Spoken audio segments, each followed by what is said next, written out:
नमस्कार मित्रांनो, अशोक मामा या मालिकेच्या आजच्या भागात आपण बघणार आहोत. पण अशोक मामा मात्र एकटेच ऑफिसमध्ये असतात आणि उशिरापर्यंत कंटेंट राईट करत असतात. मात्र खूप थकल्यामुळे त्यांच्या डोळ्यावरती झोप आलेली असते. पण तरीही अशोक मामा त्यांचं काम पूर्ण करतात आणि त्यानंतर घरी यायला निघतात.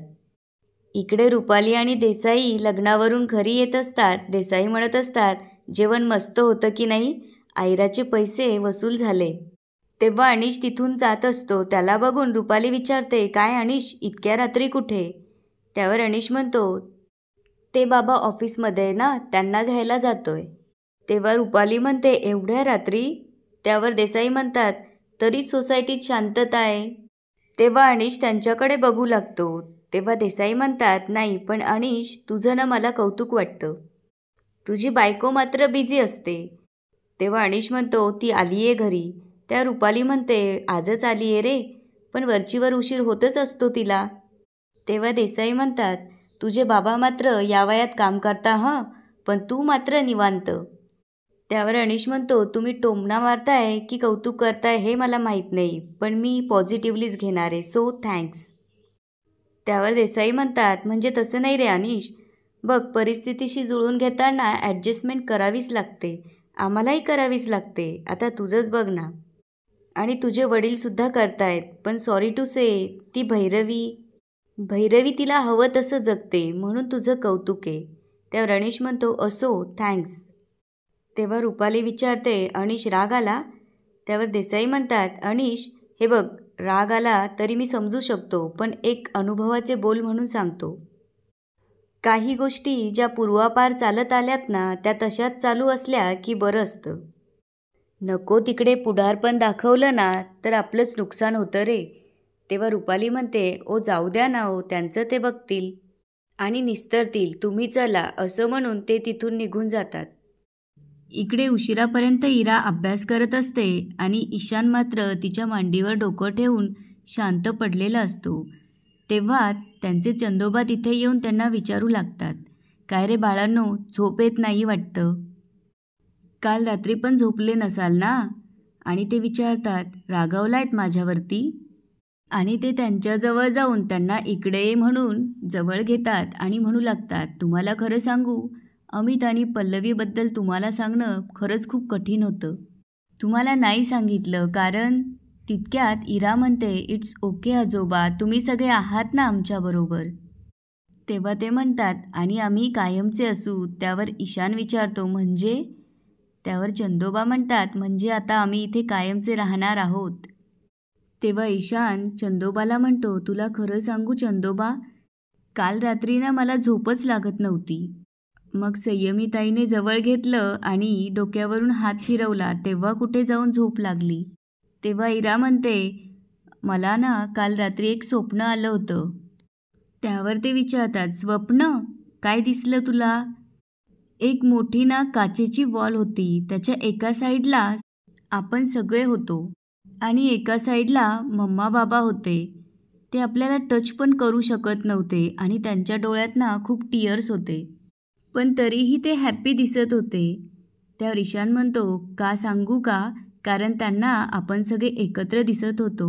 तेव्हा चंदोबा हसून त्यांना म्हणतात, I am proud of you बाळांनो, आणि तुम्हाला कधीही काही दुखलं खुपलं तर मला येऊन सांगा. तेव्हा ईशान म्हणतो, आम्हाला ना फक्त 2च जणांचा त्रास होतोय. त्यावर चंदोबा विचारतात, कुणाचा? त्यावर ईशा आणि इराण म्हणतात, मामा आजोबा आणि मामी आजींचा. इकडे अशोक मामा घरी आलेले असतात. तेव्हा भैरवी त्यांना पाणी देते आणि म्हणते, हे घ्या पाणी बाबा. तेव्हा अशोक मामा म्हणतात, थँक्स. तेव्हा भैरवी म्हणते, आणि एवढ्या रात्रीपर्यंत कशाला काम करायची गरज होती? उद्या पण झालं असतं ना. त्यावर ते म्हणतात, झालंय सगळं काम, सगळं टाईप करून पण झालंय, आपलं प्रेझेंटेशन परफेक्ट होणार आहे. त्यावर भैरवी विचारते, हो ते होईलच, पण तुम्ही जेवलात का? त्यावर ते म्हणतात, नाही नाही, आत्ता नको. तेव्हा अनिश त्यांना म्हणतो, बाबा जेवून घ्या ना प्लीज, अशाने आजारी पडाल. त्यावर अशोक मामा म्हणतात, बघू, आजारी पडेल तेव्हा बघू. तेव्हा अनिश म्हणतो, नका ना नोकरी करू, तुमची काळजी वाटते म्हणूनच म्हणतोय. त्यावर अशोक मामा म्हणतात, मलाही तुमची काळजी वाटते म्हणूनच नोकरी करतोय. आणि तू घाबरू नकोस. मला कुठं थांबायचं आणि कधी थांबायचं हे कळतं. तितक्यात अनिशचा फोन वाजू लागतो. तर राधावहिनी आणि किशाभाऊचा फोन असतो. तेव्हा अनिश त्यांना म्हणतो, कुठे? अहो, आजूबाजूला टॅक्सी नाही आहे का? मला तुमच्यापर्यंत पोचायला पाऊण तास लागेल. बरं ठीक आहे, येतो. त्यावर अशोक मामा विचारतात, काय झालं आता? त्यावर अनिश म्हणतो, अहो मामा मामी. त्यावर अशोक मामा म्हणतात, ते कळलं मला, पुढे? तेव्हा अनिश सांगू लागतो, अहो ते दुपारी सिनेमाला गेले होते आणि आत्ता रस्ता सापडत नाही आहे म्हणे. त्यांना घेऊन येतो. तेव्हा भैरवी म्हणते, मी येऊ का? त्यावर अनिश म्हणतो, नाही नको, तुझा उद्या महत्त्वाचा दिवस आहे, तू आराम कर. तेव्हा ती म्हणते, नाही मी येते. आणि अशोक मामांना म्हणते, बाबा दूध तापून ठेवलंय, तुम्ही तेवढं घेऊन टाका. इकडे राधावहिनी आणि किशाभाऊ बाहेरून आलेले असतात. तेव्हा समोरची पाटी बघून म्हणतात, काय बाप्पा हे? आणि ती पाटी वाचू लागतात. या रे या, सारे या. गुलमोहर फन फेअर संध्या. दरवर्षीप्रमाणे यावर्षीही गुलमोहर सोसायटीतल्या सर्व सदस्यांसाठी फन फेअरचे आयोजन करण्यात आलेले आहे. तरीही सोसायटीतल्या सर्व लहान मोठ्या सभासदांनी ह्यात सहभागी व्हावे. आणि ते म्हणतात, हे काय? ते वेळ आणि तारीख लवकर कळेना. पण मला एक सांग आधी, फन आणि फेअर म्हणजे काय? त्यावर राधावहिनी म्हणते, अहो फन म्हणजे मज्जा आणि फेअर म्हणजे जत्रा. आणि म्हणते, जत्रा? या एवढूशा जागीत जत्रा? तेव्हा तोरणे तिथून जात असतात. राधावहिनी त्यांना आवाज देऊन थांबवते. अहो तोरणे, काय म्हणजे? मला नाही समजलं, या एवढूशा जागेत जत्रा कशी भरेन? म्हणजे त्या जत्रेत असं दुकानं राहते, पिक्चरं राहते, आकाश पाळणे, झुले बाप्पा? तेव्हा तोरणे म्हणतात, नाही नाही अहो, झुले बिले असं काहीही लागणार नाही. हां, पण हे किशाभाऊ त्या दिवशी असे टाईट होऊन झुलत आले नाही म्हणजे झालं. तेव्हा राधावहिनीला राग येतो आणि ती त्यांना म्हणते, अय तोरण्या, तो खिशातले पैसे घेऊ मा नवरा दारू पितो का? यप्पा, तुझ्या बटाट्यासारखे डोळे आहेत ना, ते बाहेर काढीन आणि फेकून देईन, मा नादी लागू नको तू. तेव्हा तोरणे म्हणतात, हे पा राधावहिनी, जास्त बोलताय तुम्ही. तेव्हा किशाभाऊ मधी पडून म्हणतो, अहो जाऊ द्या, ते ती कॉमेडी करून राहिली ना, मला एक सांगा, हे फनफेअर काय असतं? तेव्हा तोरणे सांगू लागतात, अहो फनफेअर म्हणजे काय? हे सगळे छोटे मोठे मुलं स्टॉल लावतात आणि वस्तू विकायला ठेवतात. म्हणजे काय? गेम्स असतात, फॅन्सी ड्रेस स्पर्धा असतात आणि मोठे पण स्टॉल लावतात. त्यावर राधावहिनी म्हणते, मग मी वेगळं काय विचारलं? म्हणजे जत्राच असते ना. त्यावर तोरणे म्हणतात, बरं जत्रा तर जत्रा, तुम्ही या बघायला. त्यावर राधावहिनी म्हणते, ते बघू आम्ही यायचं की नाही यायचं, पण काय काय विकायला असते इथे? त्यावर तोरणे म्हणतात, आता तुम्हाला जे काही येतंय ना ते करा आणि विका. आता त्या डबीर वहिनी आहेत ना, ते काहीतरी खजुराची चटणी करतात आणि विकतात. आणि त्या मुग्धा वहिनी खाकरे विकतात.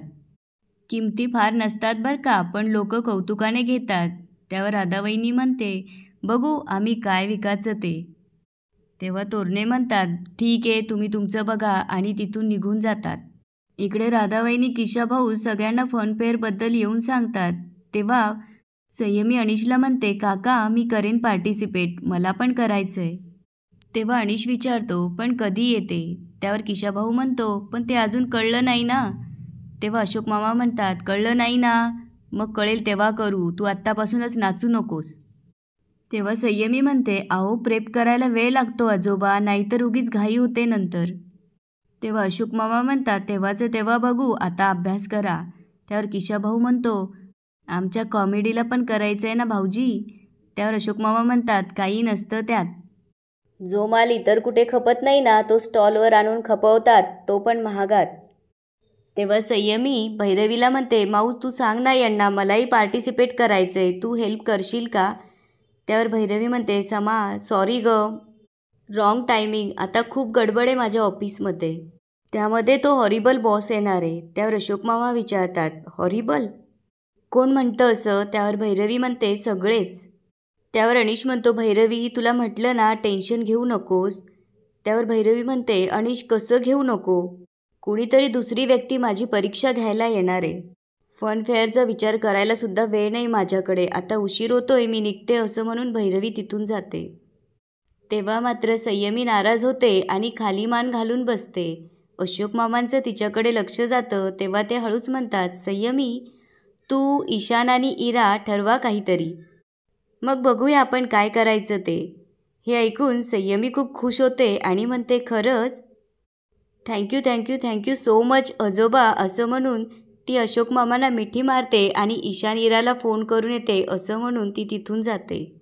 तेव्हा अनिश विचारतो, बाबा काय, तुम्ही आत्ता तर नाही म्हणत होतात ना? त्यावर अशोक मामा म्हणतात, अरे काय, त्या तिघांचे असे पडलेले चेहरे मला नाही बघवत. तेव्हा अनिश म्हणतो, अच्छा, लहानपणी आम्ही असं तोंड पाडून बसलो तर आमच्या मुस्कटात मारायचे, आता डायरेक्ट परमिशन दिली. त्यावर अशोक मामा म्हणतात, नसती दिली पण काय, ईशान आणि इराला थोडा चेंज मिळेल रे, त्यांचं मन रमेल, गरज आहे त्यांना त्याची.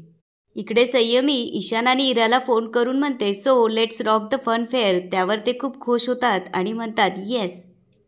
आणि कसला कसला स्टॉल लावायचा यावर त्यांची चर्चा सुरू होते. वा संयमी म्हणते, गाईज पण हे सगळं आपल्याला एकट्यालाच करावं लागणार आहे हं, कारण काका माऊ आणि आजोबा खूप बिझी आहेत.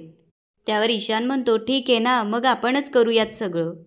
इकडे किशाभाऊ चहा बिस्किट खात असतो तेव्हा राधावहिनी त्याला म्हणते, ओ ऐकून राहिले का नुसते खाऊनच राहिले? तेव्हा तो म्हणतो, ऐकून राहिलो, तू बोल. तेव्हा ती म्हणते, नाही म्हटलं, हवेचा रुख कुणीकडं चालला?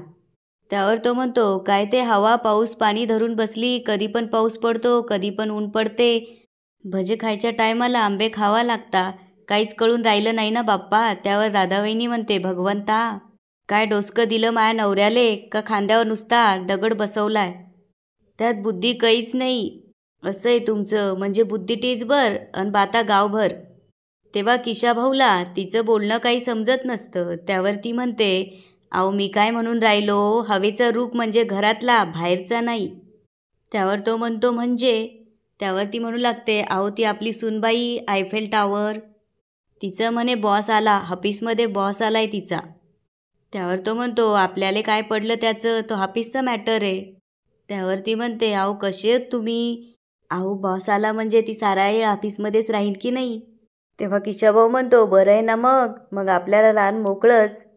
त्यावर राधावहिनी म्हणते, रान मोकळंच पण काय हो, त्या दिवशी आपण कपाट धुंडाळलं त्यात काहीच नाही निघालं, पण त्या कपाटात लॉकर असते ना, त्या लॉकरची चावी भेटते का बघा बरं, त्या लॉकरमध्ये असेल काहीतरी ढबुलं. आणि याच ठिकाणी आजचा एपिसोड संपतो. आता पुढे काय होणार ते बघूया उद्याच्या एपिसोडमध्ये. धन्यवाद.